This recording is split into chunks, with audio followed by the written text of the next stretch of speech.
شہباز گل رہا، سیاسی مخالفین سے بدلہ نہ لینے کا اعلان کر دیا۔ کہنے لگے دل چاہتا ہے عمران خان سے وزارت داخلہ مانگوں اور عطا تارڑ کے سارے وٹ نکال دوں، مگر عطا اللہ تارڑ کو معاف کرتا ہوں۔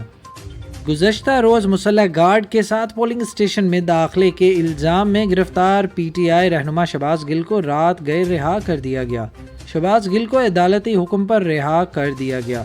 رہائی کے بعد شہباز گل کا کہنا تھا کہ دل چاہتا ہے عمران خان سے وزارت داخلہ مانگوں اور عطا تارڑ کے سارے وٹ نکال دوں، مگر عطا اللہ تارڑ کو معاف کرتا ہوں۔ شہباز گل نے کہا کہ تمام دوستوں کا بہت شکریہ جنہوں نے میری غیر قانونی گرفتاری کی مذمت کی اور آواز بلند کی۔ کہنے لگے کہ فرعون کو بھی یہ لگتا تھا کہ اس کی طاقت دائمی ہے اور وقت کے فرعونوں کا بھی یہی خیال تھا۔ ریاستی جبر اور مشینری کے استعمال کے باوجود اللہ تعالیٰ نے ان کی رعونیت خاک میں ملا دی۔ دوسری طرف پاکستان تحریک انصاف کے رہنما شہباز گل کے بیان پر الیکشن کمیشن کا رد عمل آ گیا۔ ترجمان الیکشن نے کہا کہ شہباز گل نے جھوٹ پھیلانے کا ٹھیکہ لے لیا ہے۔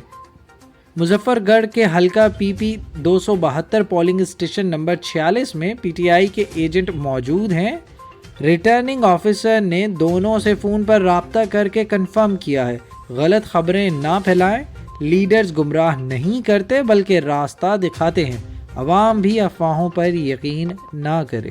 پلیز ہمارے چینل کو لائک اور سبسکرائب کیجیے گا اور بیل آئیکن پر کلک کریں تاکہ مزید معلومات کا سلسلہ آپ تک جاری رہے۔